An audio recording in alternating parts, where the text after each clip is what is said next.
Köpek balıkları çok kuvvetli hayvanlardır. Kanın kokusunu hissettikleri zaman hemen gelirler. Ve bir insana saldırdıkları zaman insan nasıl kurtulur artık anlayamıyorum.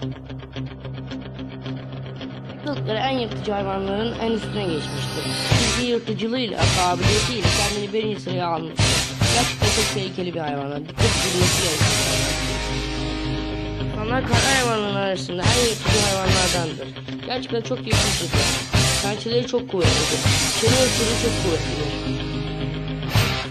İnan ise aç bir aslan. Hiçbir hayvandan korkmaz. Filler, anakonyaların hiçbirinden korkmaz. Ondan dolayı aslanlara çok dikkat edilmesi gereken hayvanlar. Gerçekten çok geçiniyor. Boz ayı. Bildiğiniz gibi boz ayılar çok geçiniyor. Ülkemizde de bir sürü saldırı vakalarına oluşmuşlar. Ama artık nesilleri tükenildiği için çok görülmemektedir. Pirana. Piranalar gerçekten çok hırçın hayvanlardır. En ufak bir kalite kokusuna hemen gelirler sürü halinde. Ve saniyede insanlığın bir parmağını parçalayacak kadar kuvvetlidirler. Şimdi timsah. Gerçekten timsahlar çok tehlikeli hayvanlardır ve o kadar da hırçındırlar. Suyun altından geçip bir insanı yakalayabilir. Bir göle girerken veya hatta giderken mutlaka timsah olup olmadığını bilmeniz lazım. Çünkü çeneleri çok kuvvetli. Eğer ısırırlarsa gerçekten kurtuluş şansınız çok az. Allah sürü haline saldırdıkları için bir o kadar da hırçınlar. Aslanlara bile etki vermezler. O kadar kuvvetlidir. Kuşlarlar güçlü çenesi sayesinde bir hayvanı ısırıp bacaklarını çıkarıp onun bütün organlarını yerler. Aslanlar çok kuvvetli ve çok hırçındırlar. Sürü haline gelirler. Aslanların işi çok zor oluyor bunlar. Kaplanlar çok tehlikeli. Bir pençe darbesi değil, boyanı koparabilecek kadar kuvvetli. Bir kaplana yapmadan önce 2 defa düşmanını vurur. Aslanlar kedigiller arasında en iyisi.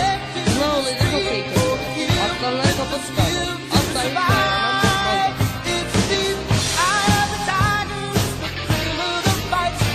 Komodo ejderi. Komodo ejderleri çok tehlikeli. Bir insanın olmanı da çalışıyor. Bir panzeri çok önemlidir. Bir komodo ejderinden korunmak yok. Çukur, katil balık. Katil balıklar çok sinirli balinalardır. Balinalar arasında en tehlikeli balinalardır. Ve denizde de çok tehlikeli olabilirler. İnanmazsınız ama mavi balinalar yavrularını çok önemser. Eğer yavrularına bir zarar gelirse, gerekirse en büyük balina olsun yine de saldırırlar. Çünkü çok tehlikelidirler. Çok çukur, karaman. Karamambalar çok tehlikeli hayvanlardır. Çok zehirlidirler. Yılanlar arasında en zehirliler arasında gelir.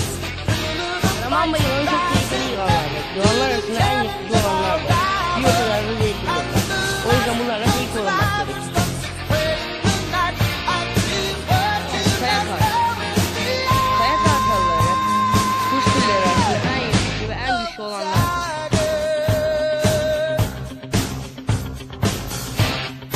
Kaya kartalların gözleri çok keskindir. Çok iyi uçarlar. Hedefini vurduğu gibi vurur. Yavruları besleyebilmek için bitkileri bile kaldırır. 11 tarantula. Tarantulara örümcek cinslerden en büyük, en tehlikeli olanlar. Bir o kadar da değil. En uzak bulunması gereken örümcek cinsler. Akrep. Akrepler çok tehlikeli.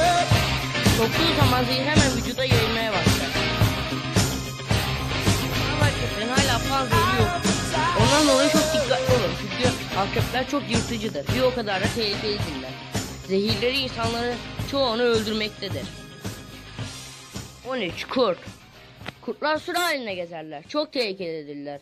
Beraber avlanırlar. Genelde koyunlara saldırırlar.